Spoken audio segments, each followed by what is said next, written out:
All right, Mary. So we're back for part 2, I guess you could say, on what is a spiritual director. And that in part is happening because we talked about a lot of things we hadn't even planned to talk about in the last conversation. Oh, you sure did. But it was great. It was a wonderful conversation. Yeah. So we just talked about how a spiritual director is a person of love, a person who loves God, who loves people, loves listening to people, loves listening to people's experience of God, and finally loves holding a space for people and God to relate to one another, to have a nurturing environment of love between people, right? Well said. Well said, Suhail. Thank you. And of course, we probably can't come up with an exhaustive list of qualities that make up a spiritual director as we're seeking to define what a director is. But one very obvious one is that spiritual directors are trained. They have some kind of technical competency, some kind of formation that has led them to now offer spiritual direction, right? So I wonder, in your own brain, as a person who has undergone training and who then sort of founded a training program themselves, what would you say some of the core technical competencies are for a spiritual director? There's so much that goes into being a good spiritual director. I think having a solid grounding in understanding human development. Mm-hmm. You may not be a psychologist, and that's not what we're doing, but to have an understanding of even the stages of human development, especially the adult stages, why certain things occur at certain times of a person's life. I think a certain spiritual or theological foundation is very important. You don't have to have a degree in it, but even some courses in spirituality and in theology. Yeah. Where I come from, I think that's very important because people can have developed poor images of the divine. Yes.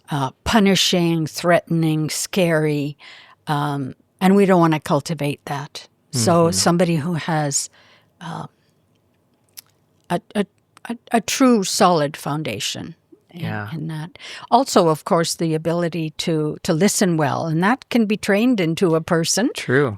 Some people come by it naturally, others not so naturally, but you can learn the skills of listening. Those are the 3 things that come to my mind. Yeah. The second one that you mentioned reminds me, again, of Thomas Merton. I think he emphasizes that, it would be good for someone to have a good grasp of mystical theology, the tradition that spiritual direction kind of emerges from.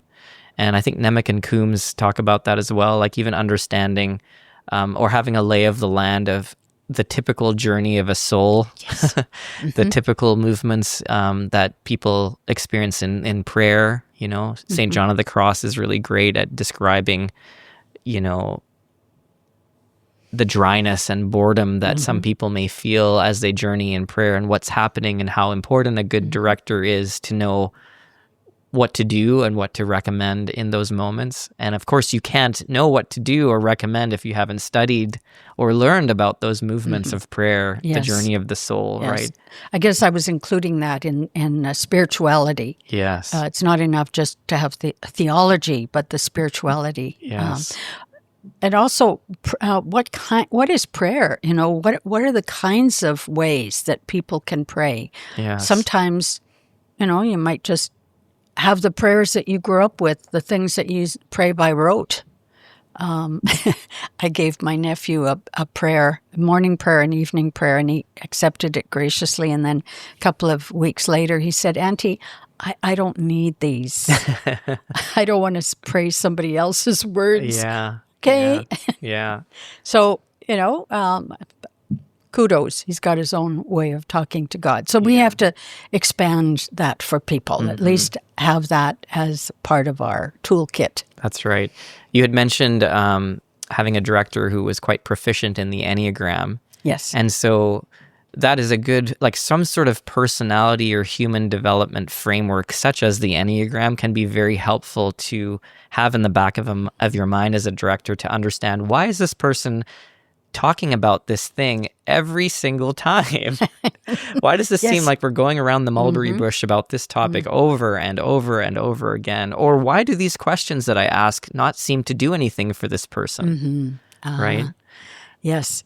And it's not just about knowing yourself, like helping a person know themselves, but also helping a person know the people that they live with. Yes. And how I come across to the people in my home and my workplace, etc. That's right.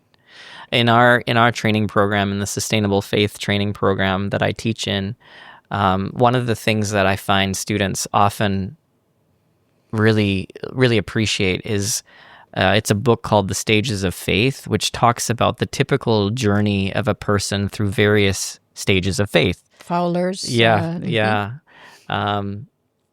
And that is just an example of, like, it gives people a roadmap, so to speak, some kind of cartography for this is the types of things that you can expect people to go through. And when you have that in mind, it just makes listening to what people actually bring in spiritual direction so much more sensible, I guess you could say, like, oh, yeah, this is very normal. This has happened to thousands upon thousands of Christians across the centuries. Yes. When we have a name for something, we can understand it better. Yes. An experience has a name. It fits somewhere in the developmental path. Yeah. Well, I'm sure we could go on and on about the core competencies. Every spiritual direction training program probably has these in mind as they plan out their curriculum, right? What are the things we want to have our students leave with? That's what they embed in their curriculum, Another thing I've thought of, which I know you and I would share in common, is that a spiritual director is also a person who is intentional about their ongoing formation. Yes. Some of the good and very easy tells about that is, do they have their own spiritual director? Are they in some kind of supervision? Are they kind of embedded with some kind of Christian community? I think that's a pretty necessary ingredient. They are committed to ongoing spiritual formation. Yeah, absolutely. You cannot be a director without having direction yourself. Yeah. Some form of direction. It's usually another person. Yes. It could even be a group, but it has, you have to be accountable. Yes. In order to have somebody accountable. That's right. In your presence. That's right, yeah. I think that comes as well because the spiritual director has that fundamental love for God. They want to pay attention to what God is doing in their life and communicating and how God is present. They want to be responsive. So, of course, they'd have a director. And they want to be attentive to what's coming up within them as they do the ministry of spiritual direction. So they have supervision, right? They want to love their directees well and not to be handicapped or tripped up by some of the things that are coming up in themselves. Yes. They have to know how to handle the things that are coming up in themselves. Yeah. And know that that's fine, but it's not a place to share that. That's right. Yeah. Oh, I know this. I know how you feel. Yeah. And so you said before we started recording, you said you obviously have your own spiritual director and you're in your late 70s. And you meet with your director how often these days? It's about every 6 weeks. Yeah. Yeah. I have meetings with my spiritual director every month or so. And I can't actually imagine not meeting with my spiritual director. I've sometimes joked and said, I can't believe I went so long without having a director, and I think I'll probably have one till I die. That's a good point. A spiritual director is not there to solve your problems so that, you fix it and then you can stop having spiritual direction. Oh, I'm fixed now. spiritual direction can go on until you're near death or. Yeah. Well, I would imagine that people would need a good spiritual director as they approach their death. Mm-hmm. That's a pretty big rite of passage. Yes. Yeah.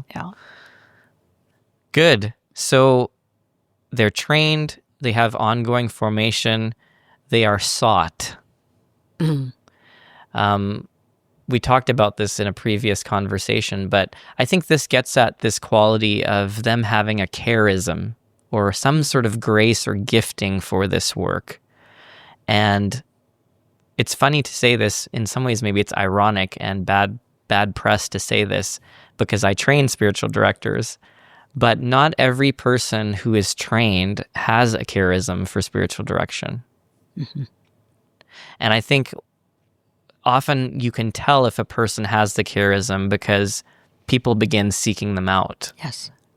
They're pursued in some way for reasons maybe unbeknownst to them. I mean, this happened to you, right? And that's very much in keeping. In the book, Francis Kelly and Marie Teresa Coombs' book on the way of spiritual direction, they talk about this being one of the very essential ingredients in a spiritual director is that they are sought after. They don't go pursuing directees, but they are sought by directees. Yeah. Amen. Okay. And then going on here, people of discernment. I think you alluded to this just a few minutes ago, that they're not only paying attention to their own life, they not only have a degree of self-awareness, but they are also able to, because of that, help others in their discernment of their life, to help notice what's going on in other people's lives, right? They've paid attention to the Spirit's movements in their own life, and they've somehow built a muscle whereby they can pay attention to the Spirit's movements in other people's lives. Yes, and yes, the ability to hold that or to express it at the proper time. Yes. It may just be an insight that helps the conversation, and sometimes it needs to be said. Yes, that's right. I noticed such and such. Yeah. Or have you ever noticed such and such? Yeah. Yeah. And something that Thomas Merton said that struck me is that spiritual direction is meant to help us reach beneath the surface of a person's life. Yes. Because there's so many things that make up life, but what's going on beneath the surface? Okay, I'm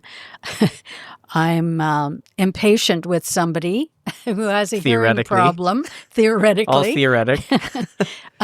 What's going on beneath? What's my surface? What's causing this? Mm-hmm. I have to pay attention to it as a spiritual director, and I would encourage my directees to pay attention to not just their behavior, but what's beneath the surface. Yes. To seek not just awareness of the behavior, but an understanding of what's significant about this, what's going on, what's the meaning, right? Mm-hmm. Yeah. And then we can get at what's the Spirit asking. And I really believe, now this is getting into the directee bit, but I really believe people know deeply what they need and what God is saying. I really believe that. Well, someone else said that too. His name is Jesus. And he said what something did he say? Well, he said that the sheep know the shepherd's voice. Oh, yes. Thank you for pointing that out. I think that's right. I don't know if you know what sort of IQ sheep have, but I don't think it's high. No, I don't think so. I think the point is that even if you're not the most bright bulb in the chandelier, you too can discern the voice of God. Yes. Right? And what a liberating thing, that you don't need someone to be God's mouthpiece. You might just need someone to create some sacred space for you to hear it. Exactly. Yes. Yeah. Yeah. I like that. I didn't think about that passage, but the sheep know the shepherd's voice. It's within us. Directors don't have to tell Tell people. Although if a person is especially wounded Yeah. from, tragedy, trauma in their lives, a director might need to be very directive. Yeah. Or if someone comes unwell, they might need to give them some real practical. So I know that happened to one of our sisters. Her director told her to go to a movie. Go to a movie. You're too uptight. As I don't know exactly what she said. Yeah. Yeah. During a retreat, Yeah. go to a movie. That's funny you say that. I remember having a directee who I think she had some elements of scrupulosity, which is, how would you define scrupulosity? Because I learned that from a Catholic director. Feeling guilty about things that you don't need to feel guilty about. Yeah, sort of a heightened, almost compulsion around, I must do the right thing and avoid the wrong thing. And I've done the wrong thing, even though it may not be wrong. Well, this directee, and by the way, I know we probably do this without thinking, but for our listeners, anytime we talk about directees, we are not naming them specifically. We're changing details. We're trying to keep their anonymity very precious and sacred. So it's very unlikely that even the directees that I'm talking about would know that I'm talking about them because I'm mixing things up. But anyway, I had this directee who was quite scrupulous to the point of wondering in prayer before ordering ice cream which flavor to order. God, which flavor should I order of ice cream?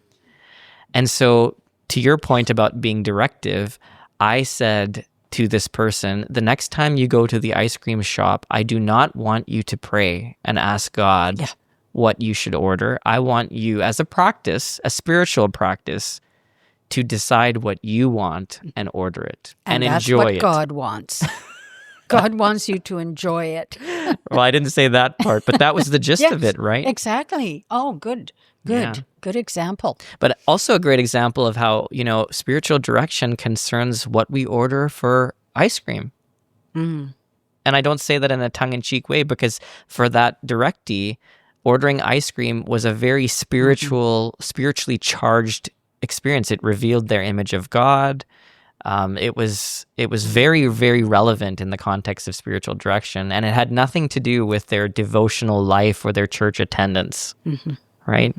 Yes. So, yeah. I think God likes all flavors. Well, there you go. And movies, apparently. All movies. Well, I don't know if God likes all movies, but God likes movies.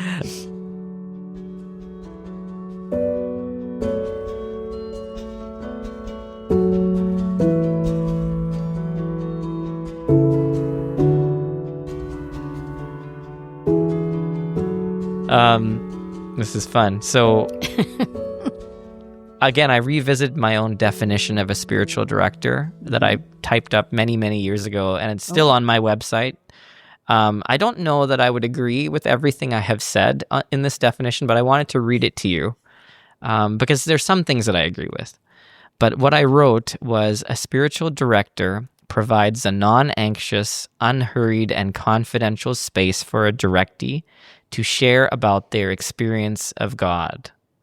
A director doesn't tell you what to do or try to solve things for you, although that's something I would kind of qualify. We just said we told people what to do with their ice cream ordering and their movie going.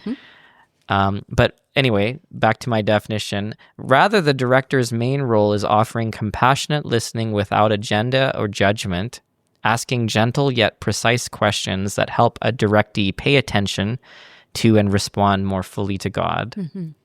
In other words, a director helps direct a person's attention to God, as opposed to giving them directions.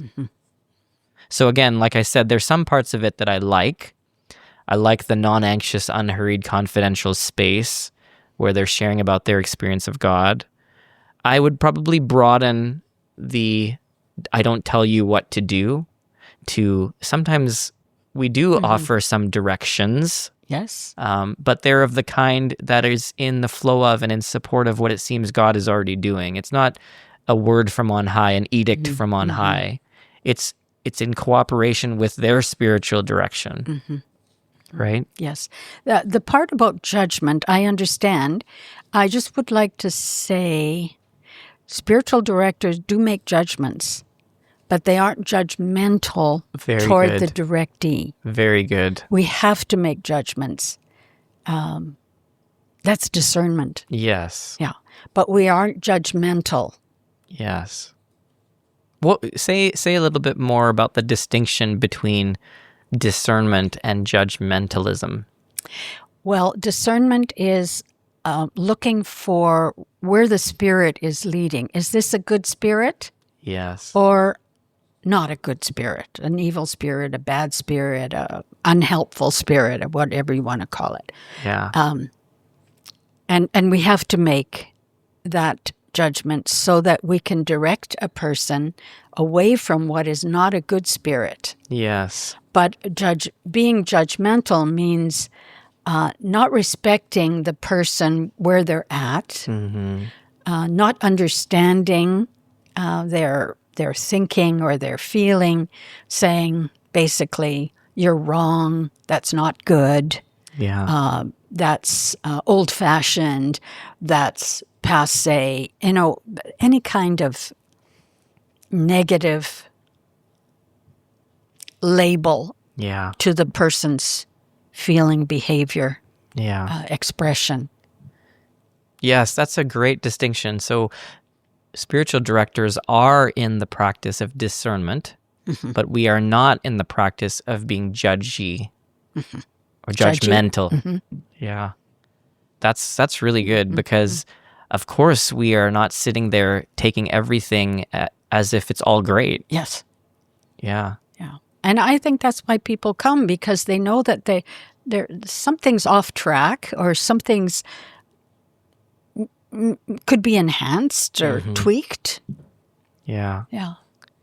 I don't know if I've ever told you this image that I've had, that I've sometimes given to new directees when I'm trying to describe what spiritual direction is and my role.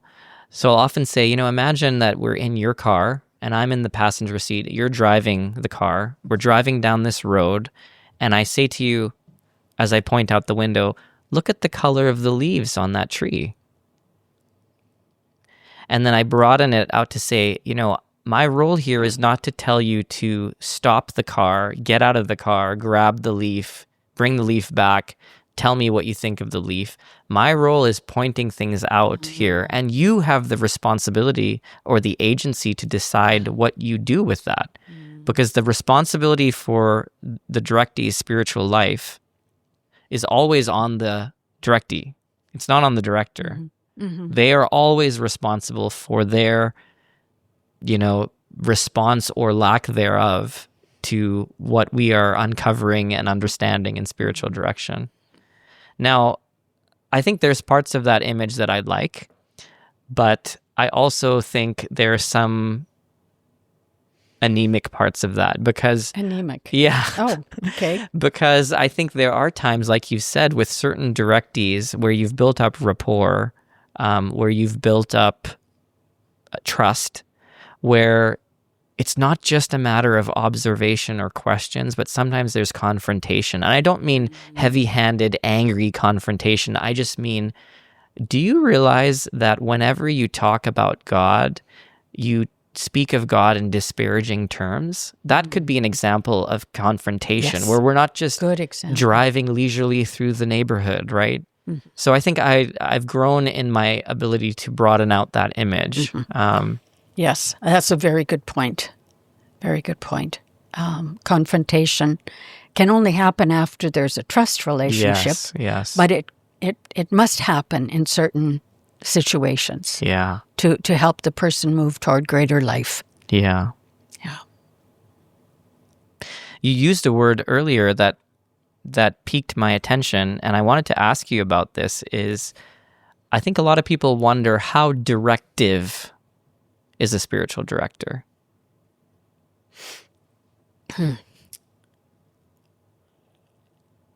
Well, not directive in the sense of telling people what to do, but pointing in the direction of a way of thinking, relating, praying, being, pointing in another direction, having like you just said about, look at the leaves. Yeah. Look at those beautiful leaves. Directing the person's attention, their own attention to something going on inside. So it's not giving them a direction, but pointing them in a direction. Yeah. I don't know if you remember this, but you did this for me, I don't know, a month or a month and a half ago, one Friday when we were visiting after I had come to the chapel. So the background is, some experience of some relational conflict.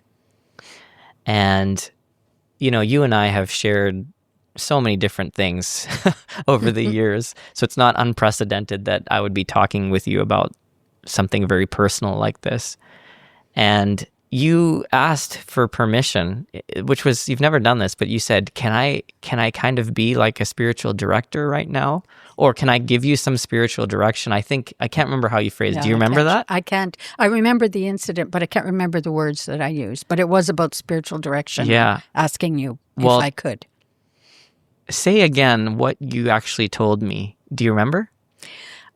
Yes, you probably remember it. And keep the details better. Anonymous. Oh, of obviously, course. But... Well, I suggested that you bring this person that you were struggling with into conversation and ask Jesus, God, the question that you were asking of this.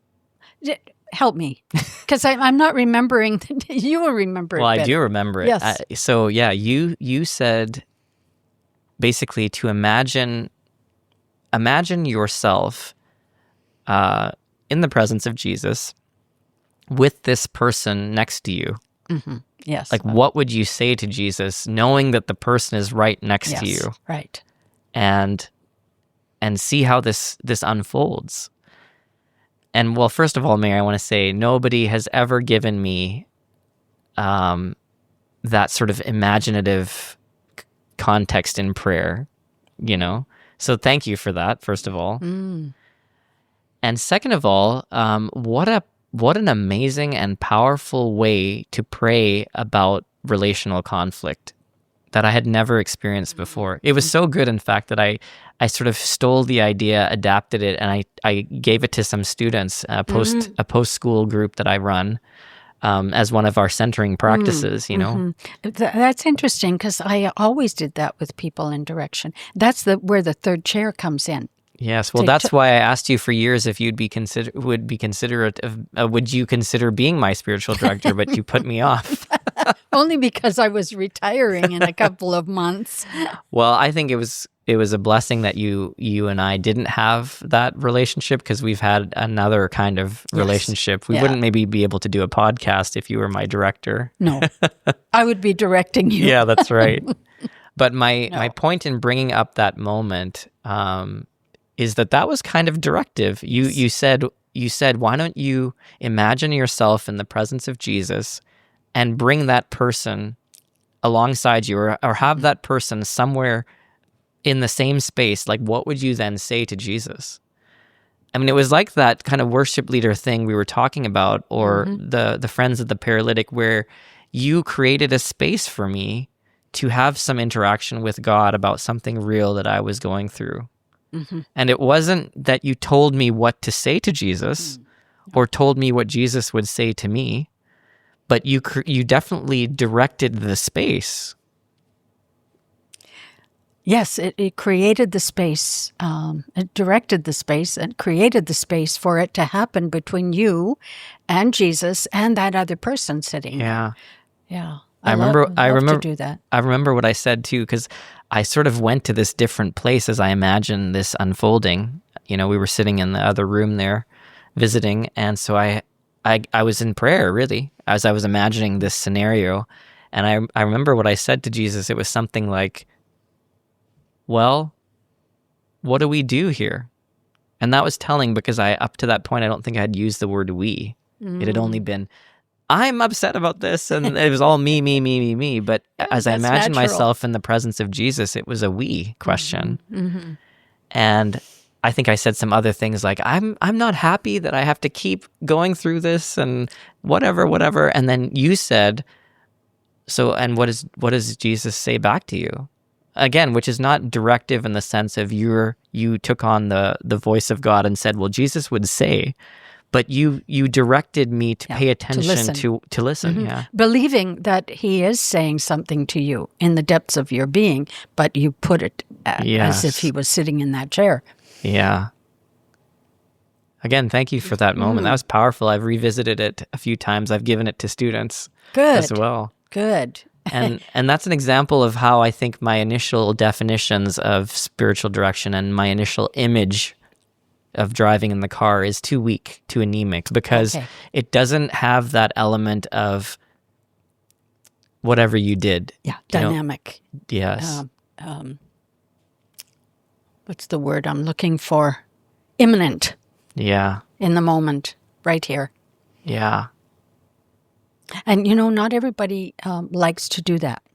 Oh, really? Oh, not everybody. I can imagine. Some people, they're a bit shy and it's too vulnerable. Close my eyes and imagine this. But gradually people, become comfortable with that. Some more than others. It's very private. Well, yeah. So it has to be when you're comfortable with the director. Some of my favorite moments in spiritual direction are when a directee shares something that seems to touch the core of an experience, like an emotion or a feeling that touches the core of what they're actually going through, And it could be joy or sadness or anything in between. And then I often will love to say, can I invite you to sit in some silence to just linger with that for a moment? And then sometimes I'll even say after some time, like, can I invite you to sit there in some silence and just to see what your sense of God's presence and response, if anything, might be? Beautiful. And it's an example of what you did for me. And I think what good spiritual direction does is we're not just pointing things out like the color of the leaves on the drive. We are also always inviting them to tell us what would it feel like if you were to actually sit with this a little longer. Yeah. We're encouraging and inviting them, all the while respecting their agency, their autonomy. Maybe it might be beneficial to sit here with this for a while, and what might your sense of God be in this? Exactly. And that sort of thing, right? Yes, that's beautiful. We used to say in our training program, directees are not coming to report on the last month. It's not a report. Yes. There is a certain element of reporting, but then it becomes an experience in itself. Yeah. An experience that might be painful. It might be joyful. And then you explore it if it's been whatever it is. You explore it in the moment, and you savor it. If it was a beautiful moment, just reliving it because it's alive, really, and you can savor it again and see what more there is for you in that. Yeah. In the moment. Yeah. Does that make sense? Yeah, absolutely. We've talked about a few images, the image of the friends lowering the paralytic, the image of a worship leader, the image of driving in a car, pointing things out on the journey, the image of the third chair. What image would you use or offer to describe what a spiritual director is?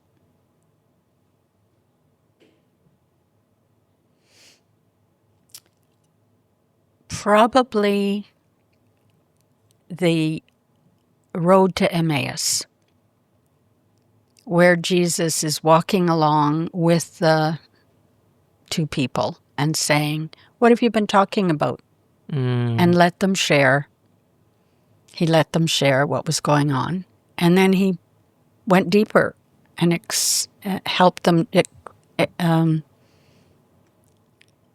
explore that experience and see more in it. And then, of course, the dinner where he revealed himself. Yeah. Yeah. I think that's probably, a companion who listens and then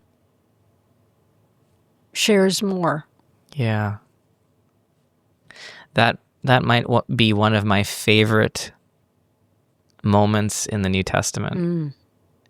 And actually, I'd like to, in some conversation, when we talk about, some sort of scriptural foundations for spiritual direction, that would be one of the no-brainer passages, narratives, to help envision spiritual direction. Yeah.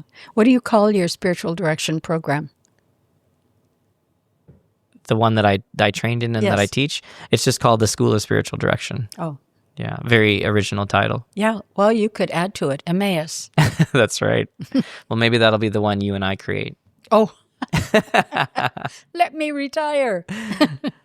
Well, this has been a really good conversation, and I hope we've talked helpfully about what a spiritual direction is from kind of a more definitional place, but maybe more importantly, a more descriptive and experiential, yes. And, as I'm looking down here at my notes, I think this Sue Pickering definition that we started with is a good one maybe to close with, that a spiritual direction can be defined as taking place when one person, the director, prayerfully supports and encourages another person, the directee, to attend and respond to God. As a fellow pilgrim, the spiritual director accompanies the directee on this journey of faith. Amen. Isn't that good? And as we said, a person of love, a person who's trained, a person who's experiencing ongoing formation, who's sought, who has discernment. There's nothing else after that. And a sense of humor. Yeah, that's right. Well, that's good. Always to have a sense of humor is important, right? Not to be too spiritual, to be, irrelevant to the world. Right. Yeah. Feet on the ground. Yeah. Well, thanks again for a lovely conversation. Thank you, Suhail. This is very stretching and very rich. I hope it's helpful. Amen. Thanks.